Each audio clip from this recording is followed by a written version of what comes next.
How's it going, Jason? It's great to get you on the podcast finally. It's been a couple months since we started trying to get this thing scheduled, and I really appreciate you taking the time, especially during this like crazy holiday season, to come on and talk with me for an hour, right? Yeah, it's been yeah, like you said, we were talking before the recording button hit, just how crazy it was in December, and like it's hard to schedule time off, but I'm glad we could get it going for sure. Yeah. Yeah, absolutely. Well, Jason, for those that don't know, right? Maybe they've been living under a rock or something. Why don't you tell people how you got started in cybersecurity? Maybe what was that first experience like that kind of, tickled your brain, so to speak, in a way that was like, maybe I should go down this route. Yeah. So I mean, like I was always a computer kid, right? Video games, computers. I remember when I was a kid going to we had like a book exchange at school where you could like take a book that you have from home and exchange it for a book that other people brought. And I think one of the books that really one of the books that I traded for was actually like an MS DOS, it was like a thick, chonky book, like it was huge. And so I had a computer at a very young age. My dad, he recognized right away that like personal computers were going to be like a thing. And so I learned DOS at a pretty young age, and so I was hacking games and stuff like that, with very simple like text editing, hex editing, and then memory editing at a pretty early age. But I kind of fell out of it. I didn't think that there was a career in that. And then in my early, in my well, actually, when I was 20, um, a whole bunch of my friends were older than me, and so they were all going to the bars already to go out and drink and stuff like that. And so, I asked one of my buddies, I was like, "Hey, do you know anybody who can get me a fake ID?" And he was like, "Yeah." He's like, "I can get you a fake ID." And so, back then it was a prohibitive amount of money for a college student, right? It was like 150 bucks for a fake ID or something like that. And so it took forever to get it. And then I finally got it, and it was crap. It was like the worst fake ID I'd ever seen. As someone who didn't know IDs, it was even bad. And so I tried to use it and got immediately like kicked out at like a bar, or like that we normally went to, and or then we weren't really went to, but they normally went to. And so I got really mad, and this is a reoccurring thing in my life, is like if like like I kind of get like hate inspired a little bit. I don't know what that means really, but like if I kind of get it in my head that I could probably do this, like I could make a fake ID. I just have to learn how to do it and like figure it out. I'm a computer guy. So back then there wasn't Tor yet. And so there was really just a set of forums. Carter's Market was one of the biggest ones, and then Shadow Crew was another one. And so I started going to the forums and learning about making fake IDs. And so I purchased the equipment and started building them and got really good at it actually. I never really like sold any. I just thought it was like a cool thing to be doing, young and impressionable or whatever. And so at some point, basically, I was learning, and then Shadow Crew, the forum I was on, got taken down by the Secret Service in like a multinational, like one of the first really big cybercrime raids. Now, the guys I knew on there were all Carters, and there's this triad of kind of the underground, and that even still exists today. There are the people who make fake credit cards, and then there are people who make fake IDs so that you can cash out with the credit cards, and then there are the hackers who hack the credit card numbers so that you can have a whole bunch of credit card numbers to put on fake credit cards. And that was the triad back then. It works a little bit differently today with like chip and pin and stuff like that. But the underground does kind of revolve around these supply chains. And so I knew a lot of the hackers then, and it was back in the early days of web hacking from those forums. And they were like teaching me about like SQL injection and cross-site request forgery, cross-site scripting, like all of these bugs when they were brand new in the web hacking space. And, LFIs and SQL injection were obviously the biggest ones. They were like, like those are the ones that could get you like RCE basically. And so I learned a little bit there. And then the forum got raided, and then I didn't know what I was going to do. And so I went to I took this elective at my city college that was called Ethical Hacking and Network Defense. And I was kind of in an IT job at that, but I was very low level, right? It was like running cable, fixing printers, reimaging laptops, stuff like that. I was working an IT job, and so when my instructor started teaching the course, it was already outdated. Like it was super old and outdated. And I was like, hey, have you ever heard of like SQL injection and local file includes and like all these things? And he's like, no, not really. And so he pulled me aside because he asked me to like show one of those vulnerabilities. And I was like, okay, like I can show you. There's this awesome thing called like Hack Me Bank that I'll show you on back in the day. And so I stood it up, I showed the class, and he's like, hey, you know that there's a career called penetration testing. that people do this and you can do it legally. You can like hack things and you can get paid for it. And I was like, I had no idea that was a thing. And so ever since then, I have just been obsessed with offensive security, all forms of it, almost all forms of it. And so I left my IT job. Well, it's not quite true. At the place I was at, where I was like low level IT person, I would go bother the security people, and I'd be like, "Hey, we have cross site scripting here," and they're like, "What is cross site scripting?" And then I'd explain it to them, and I'd be like, "Hey, we have SQL injection here, or we have like a indirect object reference or something." And so I just was this kid who kept bugging them about security stuff when they were security people and they didn't know anything about web security. They knew a lot about network security and architectural kind of like planning for security, but no web security. And so then eventually I got moved into the security group. And then with like a little bit of time there, I left to go to my first consultancy. And that was a penetration testing consultancy in Southern California. And so we did a bunch of banks and stuff like that. Stayed there for a while, went to HP, was their lead tester for a while, worked with Daniel Miessler and a whole bunch of other really talented people at HP. And HP had all those really great printer contracts, like the printer money. And then they would be like, hey, we can do your security assessments too. And companies, Fortune 100 companies would be like, yeah, sure, whatever, like just throw it on the bill. And so we would go into Fortune 100 companies and do pen tests and assessments and stuff like that. And then, and that's how I kind of got into, the pen testing world. Yeah. Huh. That's fascinating. When you were doing that City College course, Yeah. what year was it? And I Well, ask because like it's such a difference in availability of that yeah. knowledge now, you know? 2003, 2004, somewhere there. Yeah. Okay. Yeah. Wow. Yeah, it's crazy because like I've been in the field, since like I don't know, 2014, 2015, right? So like everything was pretty widely available. Like there wasn't anything that I had to like search too hard for. I just needed to know how to search for it, Yeah. you know? Um, I There mean, wasn't like, much back then, yeah, like there honestly. was It a was books on this topic, you yeah. know? There were a few books. One of the books that inspired me a lot was Ed Scotus's Counter Hack and Counter Hack Reloaded. Those talked a lot about network pen testing and network security, which I didn't have any exposure to yet. And I had to get really fast because a lot of the contracts that my pen testing company had were internals. And so had to learn that pretty quick. But even then there was always a saying, and it continues to this day. It's just there's more access to content creators and like trainers these days. But like there's a difference between what you learn at a point in time than being on the cutting edge, right? And even then it was like, okay, internals, well, do we do exploitation with like Metasploit now? Because Metasploit's been brand new. HD had just come out with Metasploit. And I was like, this tool is amazing. Like it keeps us from having to build exploits as like ugly Perl files and like, like let's modularize all this and we get all the access to all these shell codes and things that run directly in memory right after the exploit. And that was cutting edge back then. And so there's always been that kind of like, if you know where to look, it's there, but you got to know where to look. Now there's more access than ever though. Yeah. Yeah, it's a fascinating time, and something that you brought up that I really relate to is, you kind of like going and bugging the devs at your current company, right? Like saying like, "Hey, we're doing all of this stuff wrong." Like that's exactly what I did. So That's awesome. how I got started, right? Like I guess I'm very persistent. I'm sure I piss off a lot of people. I'm sure I will piss off a whole lot more. But Not until you everybody's tell going me to love you. no, I'm asking, right? And when I was getting started, I was in help desk, and it was like for this E911 application, and I like kind of forced my way into all of the government and military contracts because I thought for sure I'm gonna go federal law enforcement. I'm gonna leave this stupid help desk career behind. And so like with having those clients, they're very security focused. I mean, they're like you step on campus, and they're hacking your stuff right in front of you, and they're like, well, how in the world do you have this configured like this? And I'm, this young kid, right? Like I'm literally reading books on security the night before I'm going to this place.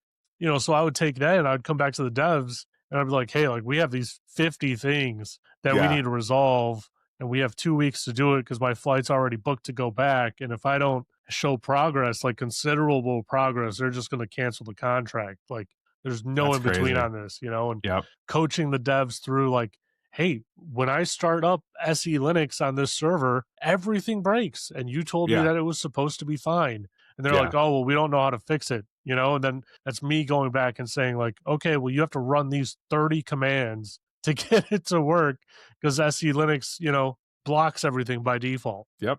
Yep. Yeah, I think it's one of the things that, like, when I mentor kind of like I don't take a lot of mentees on or stuff like that, but the ones I do, there is a lot of them who come pre or post hack the box and like, all these training platforms. And so they know how to use the tool, they know the vulnerability classes, whether that's web or internal or mobile or whatever, right?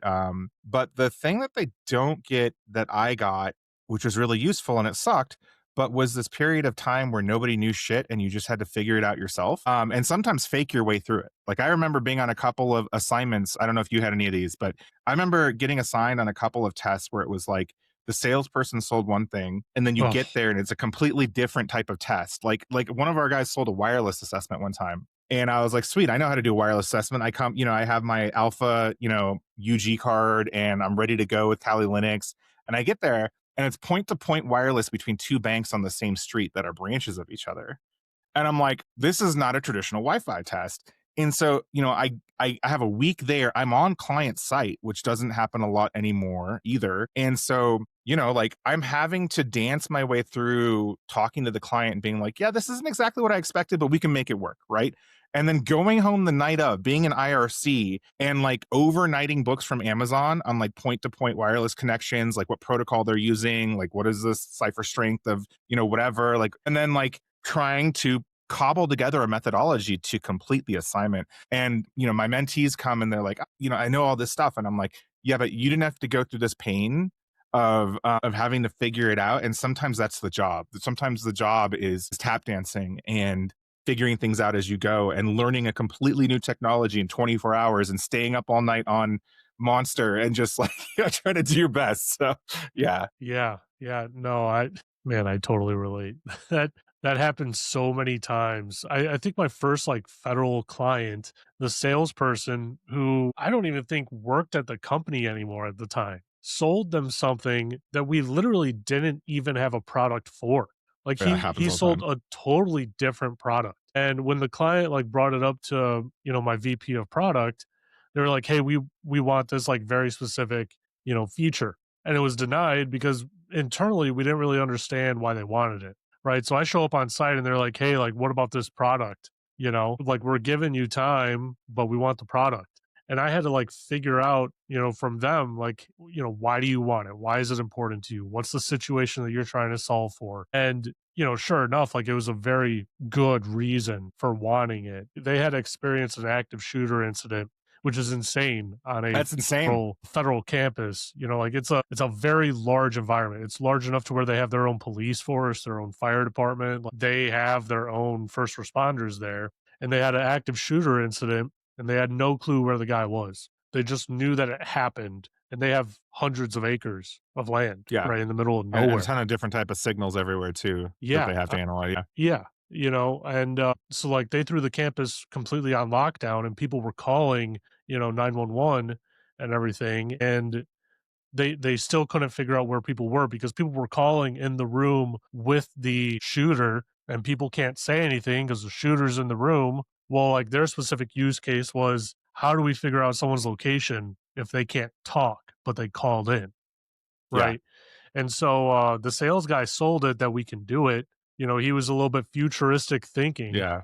Yeah. because the technology didn't quite exist there. But when I was able to understand it and I relay it back, then the VP's like, we actually never thought of that use case before, and like, I described the building to him. I was like, look, when I walk into this building, there are thousands of cubes. Like, I'm only allowed in one section. There's four other giant sections just as big. I mean, it takes me 5 minutes to walk from one end of the cube aisle to the other end. And that's me Yeah. walking fast. Yeah. I was like, they need to know exactly where this person is, and he's like, oh, I get it now. Yeah. I mean, I think there's still a little bit of opportunity to learn these days, but I feel like there was that added pressure of being on client site too a lot more. I think that Oh, yeah. consulting has changed a lot where even internals these days, even us at our consultancy, we send a little mini PC, right? And it's, it has a VPN connect, open VPN in it and reverse tunneling. And so we mail that to the client and, they drop it in a cubicle somewhere with a network jack. And then we work our internal from there because it's expensive to buy plane tickets and it's, expensive to host per diem and stuff like that.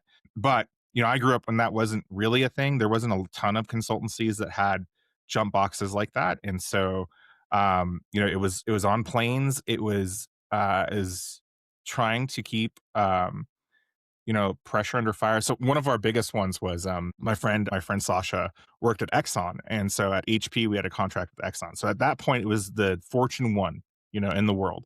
And we're talking about like post Valdez as well, where they had built this security culture that was like super hardcore. So we go and we're doing this consulting engagement, and I'm really good friends with Sasha now. We've been really good friends ever since this. But we go and I get there, and Sasha, this guy, he is the head of the security org at that point. And we get there with our laptops, and we're chilling, and we're about to get started testing, and he walks in and he's like, "What are you guys doing?"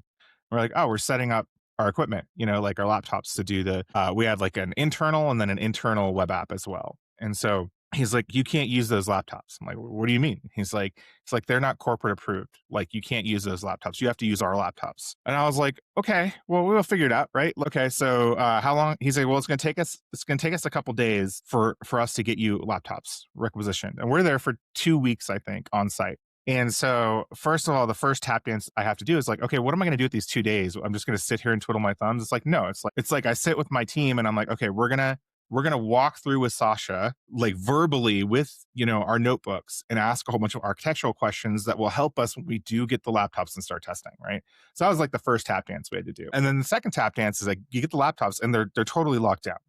Host, I mean, there wasn't really at that point something like Cloudflare, some endpoint protection as advanced, but at that time they were super locked down. We couldn't install any tools. Like we couldn't install Burp Suite. We couldn't install like any command line based Linux tools that we wanted to. Everything was locked down. And so, I go to Sasha and I'm like, "Hey man, like, these are usually the things that we need to do a web test and an internal, right? Like, there's a, vulnerability scanning portion, which we have our own tool for this, and that needs to be installed. We have Burp Suite, which is for manual web pen testing, all these other things, Nmap for port scanning." And he's like, "Yeah, like it's going to take months for us to get those tools to go through whitelisting." And it's like, okay, well, that's unfortunate. I'm like, "Well, I can just like, is it a problem of policy? Is it a problem that you just don't think we're going to be able to get them on the laptop?" And he's like, and he tongue in cheek, he's like, "Hey, if you can get them on the laptop, you can use it, but you're not going to be able to get them on the laptop." And so I pull out my USB key and I boot from, a bootable Kali Linux distro off my USB key, and I root the machine, disable the host-based intrusion prevention software, and then start installing my tools as my new user account on root, basically. And then once I have root bootable Linux distro, I can go into the file system, change some stuff in the Windows file system so that I have an account that's administrator access to install the Windows tools there too. And after that, Sasha didn't give us any shit. He was like, "Okay, these guys are legit. They know what they're doing, but these are the types of things that you can't crumble under." And there's a lot of stress that goes on in a situation, especially when they're the client and you're the person coming into their organization and stuff like that. And so, I don't know if you get that anymore. So yeah.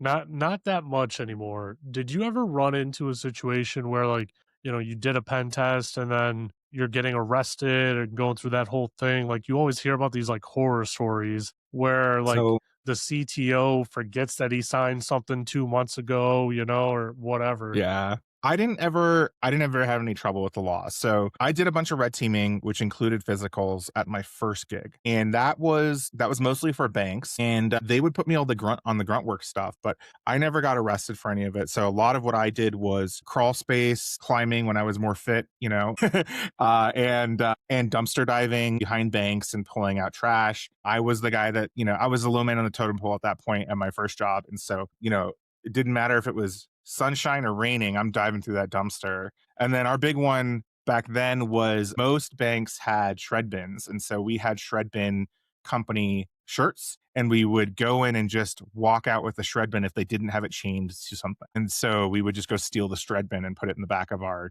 car or whatever, or a truck or whatever we were using. And so those were the those are the closest like kind of like red teamy things I got early in my career. And then later on, when I did more red teaming later, our services didn't include physical ton, right? I mean, the closest we got there was USB key drops. So, using duckies and stuff like that that look like USB keys, but are actually HID devices, putting shells on them and then delivering them through the parking lot, like dropping them in the parking lot of the organization and stuff like that. But I did a whole bunch of physical. I had a couple of falls through ceilings, and I gave up on that. And then we also did social as part of our red teaming as well. And I remember doing an engagement on a social where someone got fired, and I didn't want to be a part of that anymore. So I stopped doing some of those services and just focused on the hacking parts of it. So Yeah, that's dicey yeah, when someone gets fired because you were hired to do something, and you just did it really well. Like yeah, yeah, that's unfortunate. I used to work for a company that they took like phishing tests extremely serious, and if you failed 3 in a row, like you were yeah, fired. yeah, yeah. That was this one. It was one though. It was literally we did their first phishing assessment, and we were ahead of the time. We had our own phishing platform with their own pixel based tracking, which was pretty advanced for the time. And this woman failed the phishing test and put in creds, and she got fired or laid off. I don't know which one, but she was no longer at the company. I just didn't want to be responsible for that, like Yeah. going forward. So leave it to other people. Yeah. Yeah, I worked for a credit bureau at one point, and I wasn't, like, on the offensive side, and they did a phishing test. I think I might have started there, like, around this time, right? Like, maybe, like, December 1st or something that year, and, a week later, the phishing test is, like, log in for your bonus information or whatever it is like that, right? It's literally bonus season. Everyone's waiting for their bonus to be posted, and they like have this portal, looks exactly like the portal that you would expect. You put in your creds, and let's something like 85% of the company failed. And like everyone complained to the CISO, was like, what the hell? Like this is completely like unfair. Like this is difficult beyond belief because even the cert was signed. Like, it was like Yeah. it's like, okay, like I understand you want to make the phishing test as hard as possible because the attackers aren't gonna, give you that break, right? Mhm. But like you were kind of using inside resources to do things to make it look proper and everything like that, which yes, like attackers are gonna try and do that if they can, but like, come on, you know? Yeah, it's I mean, those are so hard because it's like you said, that is the kind of stuff that a nation state type of adversary will do, right? They will clone some shit that looks exactly like yours, and but yeah, that was usually one of the ones that was off limits was, in most of our socials was bonuses or anything to do with, like, pay related stuff was kinda out of scope in most of our engagements, I think, after that. Now it isn't to say that we don't do social anymore. I just don't do it personally. Like I have a guy, Arion, he's a good friend of mine, and he has set up our infrastructure and does all our campaigns. So you absolutely need to do social engineering and modern red teaming, but I don't want to do it personally. So, Yeah. yeah, yeah.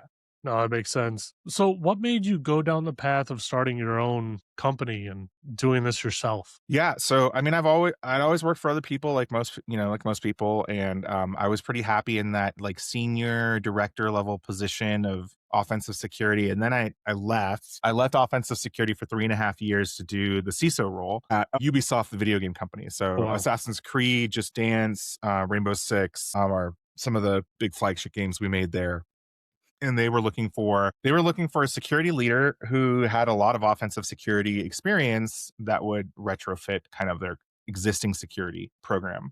So I went there for 3.5 years and did that. And I realized that the big CISO role wasn't for me. I mean, if I'm gonna be honest, it was the wrong kind of stress for my life. I also had 3 kids at the time, and that job requires you to be married to your desk basically. And so I did it for 3.5 years, and I decided to step back, and I had to decide at that point what I was going to do. And a buddy of mine was he was running a consulting company, but a smaller one.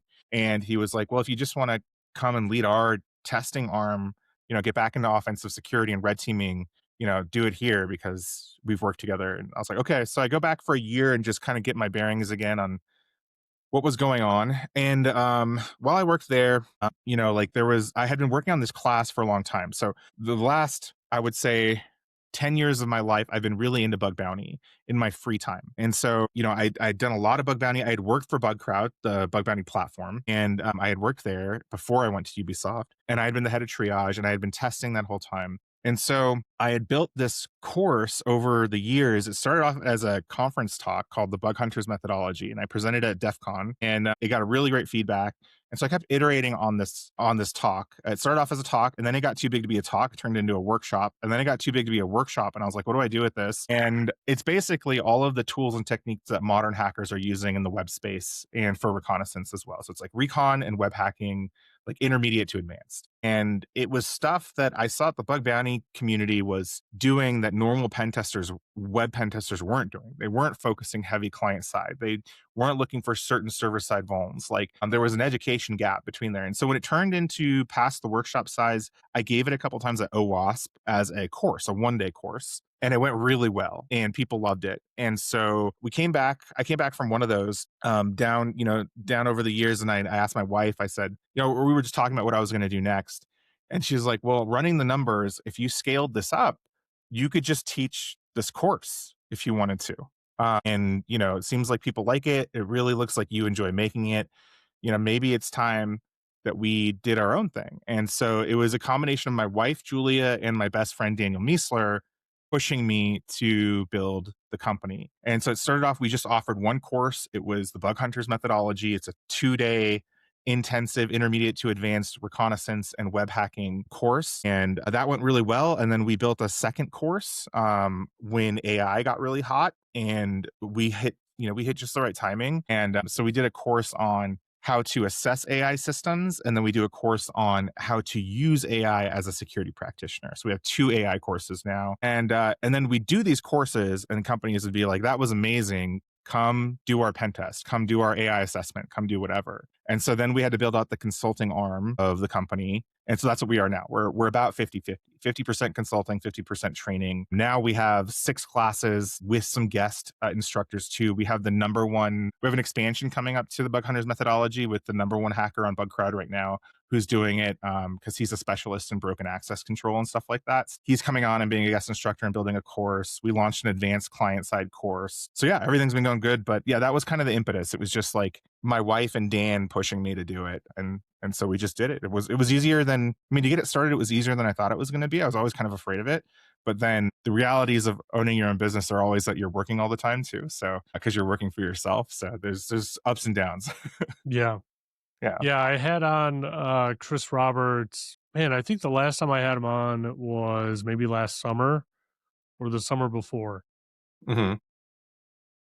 I've had him on several times. The first couple times he was still running his consultancy. And I mean, he just looked like he was just in the worst mood possible. Like I felt bad for him being on the podcast. Like I was like, you want to reschedule, like, Yeah. and then the last time I had him on, he had already like gotten out of it and found like a real job and whatnot. And he looked so much different. He was like happy to be there. I was like, man, that's good because I thought it was me. It's not for everybody, honestly. And in fact, I just got a job offer today. Someone was like, come work for us and stop doing your own thing. And I was like, nah, I enjoy it too much. So I really enjoy the teaching part. And the consulting part also, I enjoy a lot of aspects about it as well. So I think this is perfect for me for right now. It's a lot of work, but then when you do a good job, like you have clients that really enjoy the training or in the consulting and you give value, it's more personally fulfilling, I guess, than doing it through another place. All the stresses that come with running the business are, those are things that we're learning to kind of hire or scale or delegate, and as long as I can remind myself to do that, I think it's going to be fine. Because I love having our own brand. I love doing what I want to do. I have an idea for a course tomorrow. I can implement it, and start researching. And that's my vibe. I love research. I love training. I love building things that are cutting edge. And so that's, like you don't get that opportunity at every place you go when you work for someone else. Yeah. Yeah. I feel like, because right now, like I'm getting my PhD. Well, once I'm done with that next December, hopefully, like I'm probably going to take a year off, not do anything because this is like 10 times harder than I ever thought it would be. I bet. I bet. Yeah.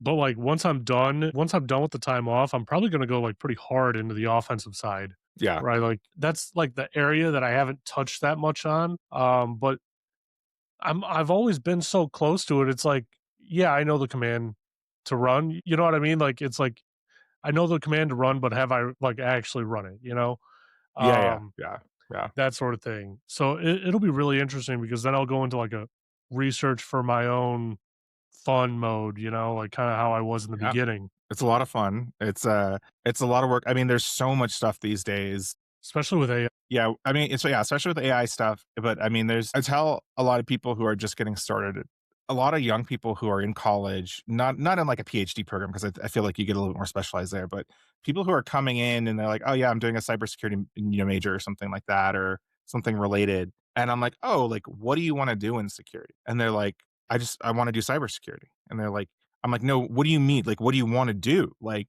there's inside of cybersecurity, there's something like 65 or 70 different individual specific things you can do. And they're like, "Oh, I didn't know that." And I'm like, "Okay, well, here's the blue team side, here's the red team side, here's like the engineering side, here's the leadership side, here's the compliance side." Like there's all these places you could go work. And really their only exposure to security in their major has been like maybe half of an offensive security course, which just taught like Nmap and vulnerability scanning, maybe some forensics, maybe some security project management like stuff, but sometimes not even that. And it's like these days there's so much stuff that you can specialize in that it's hard. It's a lot of stuff for a lot of places are looking for not just specialists, they want a generalist who can do a lot of things too. So you have to be multi-talented. It's a crazy industry now. Yeah, it's a really competitive space for sure because there's so many people that want to get into it, and then there's so many people that already have the experience that might be trying to make a pivot within security even or whatnot. Yeah. That's actually why I like. So I got my master's at the same place I'm getting my PhD from, and the Okay. master's was extremely hands on. So like Oh, that's awesome. literally one class you're doing the blue team where you're securing a network, like to the max, and they give you like specific requirements like, look, this web app has to talk out, like it can't be completely locked down, you can't shut off the servers, that sort of stuff. And then the next class you're literally hacking into that blue team network that the other blue team class set up and whatnot, right? Like, so you're getting both sides of it. And for forensics, they had on someone from like the FBI that now work for Symantec, that all that they do is, like, so you're learning NCase and FTK suite and all that stuff. It was fantastic. Like, That's awesome. You don't that's what see I that. wanted. Yeah, that you don't see that everywhere, honestly. I feel like colleges are catching up to making more hands-on programs, and then you have like competitions like the what is the NC? It's like the National Cyber Defense something, but it's the one where like they have the Joes versus Pros thing, where it's like But yeah, Mubix from Hack Five will come, at the nationals, and he'll play the red teamer, and then the students have to be the blue teamers, like under certain constraints, and you have like industry known pen testers who are like trying to break into your stuff, and so I feel like there's more of that than ever. So that's really good. yeah. What's your perspective on AI and LLMs? Because so to me, I'm a bit of a pessimist when it comes to AI, probably because I haven't seen anything that just like blew me away. Like, I'm sorry, but you having a bot that can schedule my travel, cool. It's not something that's insane, right? Me going into an LLM and typing in a question, it gives me a response. It's just the third iteration or whatever of the Google search engine basically. But everyone seems to be going down this AI LLM route.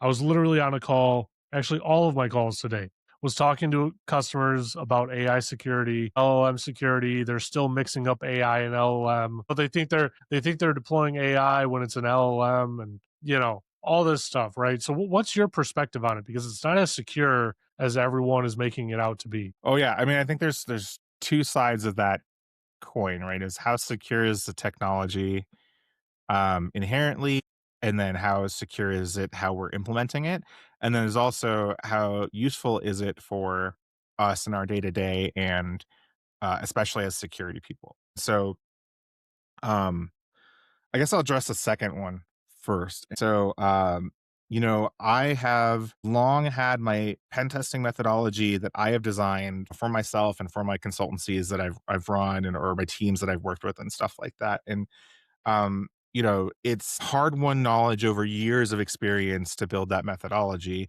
and there's parts of it that are completely manual. And so with AI, I've been able to take a lot of those manual pieces and now add some automation to them, which has been really cool. There's also things that it does really great, like pattern matching and analysis. The last bot we built in the last class is a JavaScript analysis bot. And so, in modern pen testing and modern bug bounty hunting, there is this gap of knowledge. There's like pen testers who were trained in the previous generation who are used to server side bugs like SQL injection, LFIs, all that kind of stuff. And over the graduation of, having all these JavaScript frameworks on the web now, a lot of cross-site scripting is based upon chaining together different primitives inside of JavaScript on this client side in order to build, a cross-site scripting payload or execute, an SSRF or something like that on the website. And so there is a whole bunch of pen testers who are still kind of in that like previous generation of training, whether they got it from SANS or, wherever, and so JavaScript analysis means that you have to be an expert in JavaScript. And means that you have to take this pseudo obfuscated code, minified code, or sometimes actually obfuscated code and debug it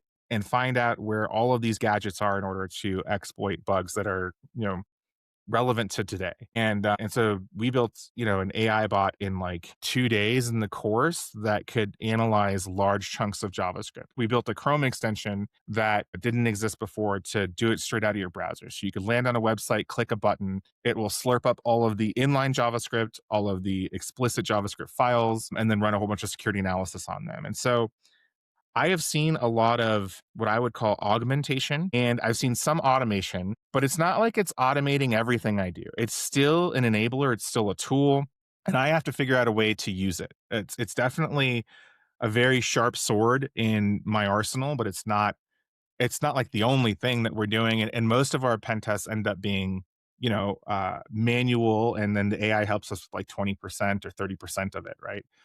Which is almost like any other tool. You could have said that around about Burst Suite, about Nessus. You could have said, it's augmenting us in the same way. So I see it in the same way as I see those tools right now. In the future, do I think it's going to take over more? Probably, I would say so. I think that people are learning how to do a lot of AI engineering and specifically, yes, it's LLMs, right? But yeah, AI engineering that can automate even more fancy things. You have companies like Expo and some other places that can do a complete web test. And they have gone to like a second or third level where they're not just context engineering or prompt engineering LLMs.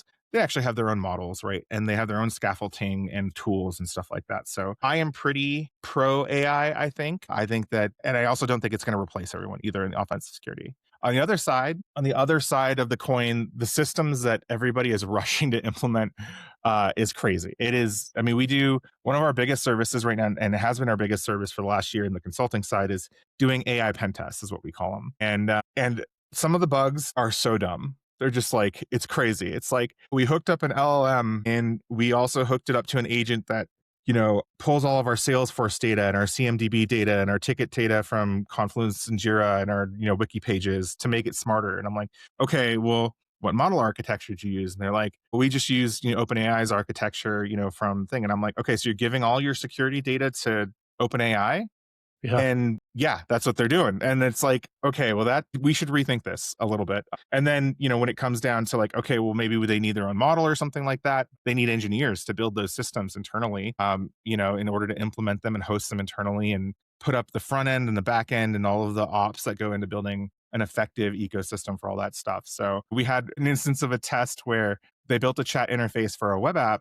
And so it was multiple users could use this chat interface and they were logging all the chat logs to WebSocket streaming. And so if you just opened the developer tools in your browser, you could see everybody else's conversations streaming back. It was pretty nuts. So yeah, we've had some really dumb ones and then we've had some really advanced ones too. We've had some people who had advanced based systems and we'd have to like control their agents with fancy prompt injection and stuff like that. So it's all over the place. I feel like it is a race because of FOMO. I think a lot of companies get FOMO of their competitors or FOMO of how the industry is moving and they want to implement AI in some way, shape, or form, and they just do it way too fast and to have like no security architecture review or no specialists even to tell them what to do, honestly. Yeah, it's interesting that you bring it up like that, right? Because like you were asking kind of just basic, 1,000-foot view level, things with LLMs. What model are you using? What's going on in the background, right? And the same thing with me that I'm finding is like, I was literally on the phone with a company earlier saying, all right, what model are you using? And they're Mhm. saying, Copilot, for instance. But we also want to build this custom thing, over here, right? And it's like, well, do you have the head count for it? Do you have the skill set for it? Do you actually know what you're doing?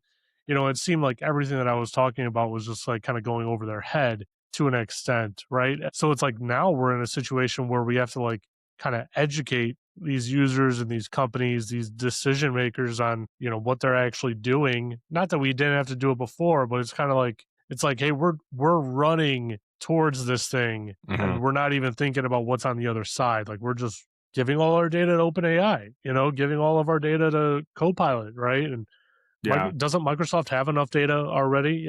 Yeah, that's one of those privacy and risk conversation. It's the first conversation that comes up when I'm talking to people, or I'm even when I'm teaching the class, right? It's the first question that comes up by students, and it's like, well, it all depends on your risk appetite, right? Because like, sure, you already have contracts with Microsoft for your OSs and for your for Azure if you're in Azure and your productivity software.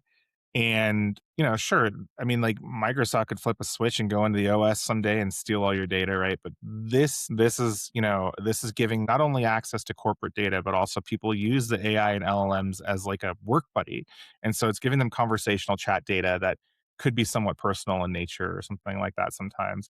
So you have to have these conversations. We do see a lot of people land on like, okay, well, I already use Microsoft, so we're gonna flip on Copilot because it's like we assume X amount of like productivity gain or something like that. When people have an LLM or a Copilot available to them, and Copilot is relatively easy because like the ecosystem of the productivity software, it's everywhere, it's integrated, and so like that isn't the engineering task. But then they want to make these specialized systems that you're talking about. It's like, yeah, you have to have someone who understands LLMs. They're going to be able to modify Copilot with prompt engineering and context engineering, which means usually like a database of some sort that's going to feed it additional information like RAG. And then you're going to have to publish that internally. You're going to have to add security to it. And so when you get there, yeah, you need like an actual like AI person, like like an AI engineer. Not a lot of people want to, like you said, spend that head count. And then we've also seen the other end of the spectrum where people have whole development teams that are AI literate that they hire, and those systems are on the other end of those are really complicated, and they do put guardrails and classifiers as like kind of firewalls in front of you, in front of the model, and they do really cool things.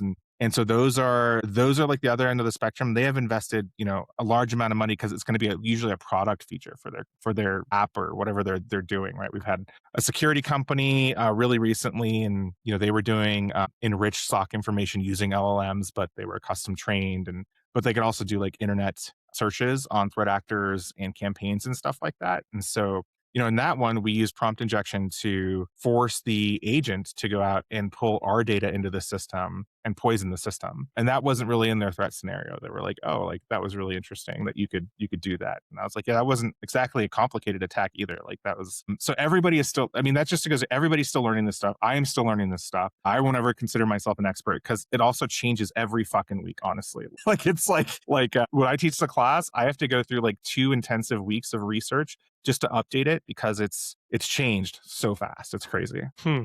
Yeah, that is a really good point. How do you stay on top of it? And then, like, I have a bunch of questions off of that, right? So maybe the first one, how do you stay on top of all the different changes? I mean, it's just aggressive Googling, YouTube video watching. I mean, I have a list of content creators I really like who keep me up to date on like model news and benchmark news for like what models to use. I have some people who are in the security space that I watch, who are talking about automation. Believe it or not, marketing and sales are one of the biggest adopters of AI right now. And so sometimes when you want to learn how to automate things, you can actually learn the automation glue from some people who are talking about automating sales and marketing because they're so deep in it right now, like using N8N or Claude Code to do like random things. And so like I have some of them bookmarked too. So I just have like a mishmash of like feeds that I subscribe to. So YouTube, and then at the like actual like research level, that's archive. I'm just like parsing the AI section of archive pretty much every day.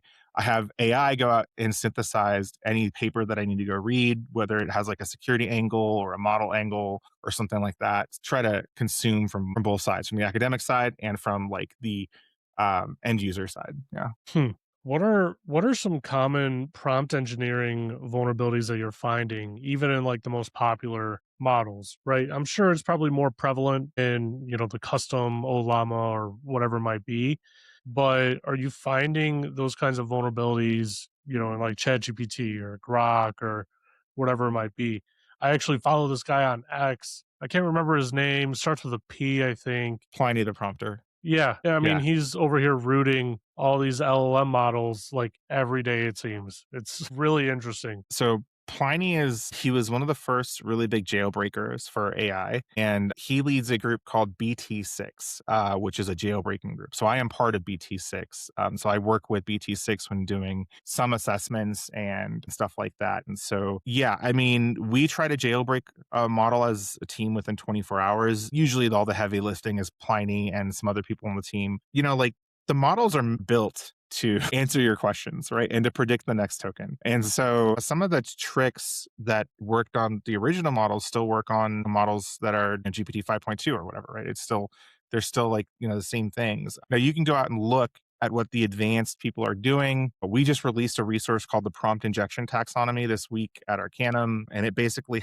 we split up our ideas of how to prompt inject these models into 3 or 4 sections. One is, what are you trying to do to the model? You have to know first what you're trying to do, which we call intent.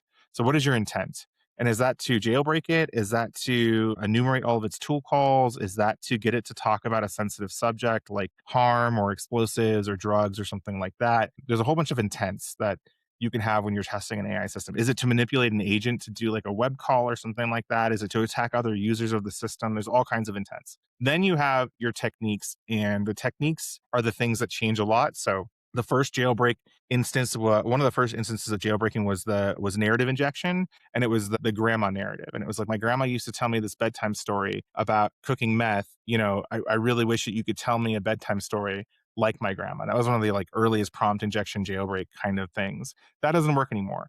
Some of the specific instances of those techniques have been trained out of the models pretty aggressively, but some still remain. So if you look at the jailbreaks that like Pliny builds, there's a lot of stuff in there that he doesn't necessarily talk about, but they are techniques, and some of them are like shortcut based techniques where he's basically in GitHub, in our GitHub, in other jailbreaks, he has shortcuts to find, and then he calls them from other jailbreaks. And because it's in the training data, he can call prompt injection through through GitHub or something like that. There's a lot of markdown and end sequences. So confusing the model to think it's still in its directive mode from the system prompt by using what looks like XML tags, basically, or tags of some sort. So it'll say like begin system prompt, end system prompt, something like that. But there's it's like 50 different of those depending on which model vendor you're working with. And so there's a whole bunch of techniques that you can use. And then evasions are the things that get you past classifiers and guardrails. So classifier and guardrails are the two predominant security controls that we have